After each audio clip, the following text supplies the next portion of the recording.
Hello, welcome to Funny Recaps. This is the Incredible Hulk from 2008. First, the history changes a little from the 2003 version, but the outcome remains the same. Bruce turns into a Hulk when angry, and General Ross hates him, so he runs away to Rio. He works in a soda factory and does yoga and breathing training to control his temper. He cuts himself and his blood gets into the soda, a Hulk brew. He is still trying to fix himself, communicating anonymously with a scientist called Mr. Blue.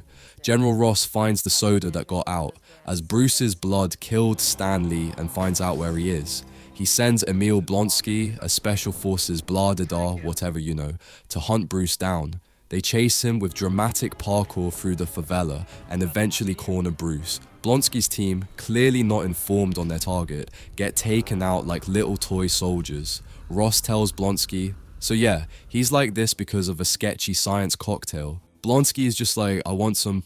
Bruce sneaks into Culver University where Betty is. They meet up in a classic raining hug scene. They inject Blonsky with the lesser version of Captain America's serum in a juicy operation. Now Blonsky runs like a gazelle, jumps like Spider-Man, and walks the talk.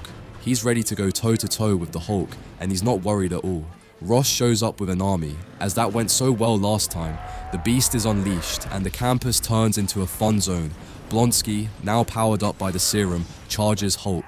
He literally dodges Hulk's punches like he's the Flash. Then he gets one Hulk kick to the chest and instantly becomes modern art against the tree. But because of his serum, Blonsky heals up like Wolverine, not Logan. Banner and Betty escape and go to find Mr. Blue in New York. Blonsky takes some more serum, riding the dragon. Bruce and Betty find their scientist, Dr. Samuel Stearns, a twitchy science nerd who's way too excited to be playing with Hulk blood. They try the antidote, and it works. Briefly. Stern then reveals he's been cloning Banner's blood like a mad scientist, and Bruce is like no, but then the military crashes the party. Banner's getting helicoptered away, but Blonsky stays behind and is like, I want what you got off Banner, I want that.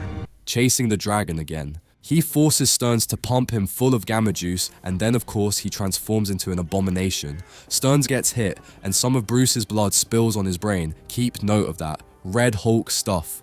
Abomination goes full Godzilla in Harlem. Ross realizes the serums have been at it again, and this may be his fault. Bruce is like, I have an idea. Let me jump out of the helicopter and hope Hulk comes out.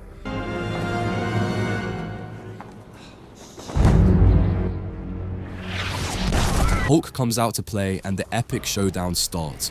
Abomination throws Hulk around like swinging a flail. When Abomination goes after Betty, Hulk gets angrier, then gets the upper hand, throwing the General's experiment back at his feet. A month later, Banner's in Canada, deep breathing and controlling his Hulk like a green Yoda. His eyes glow green and he smiles. In the post-credits scene, at a bar, General Ross is nursing a drink. Then Tony Stark strolls in and says, I hear you have an unusual problem. You should talk. You should listen. Stark explains they're putting together a team to do some snazzle.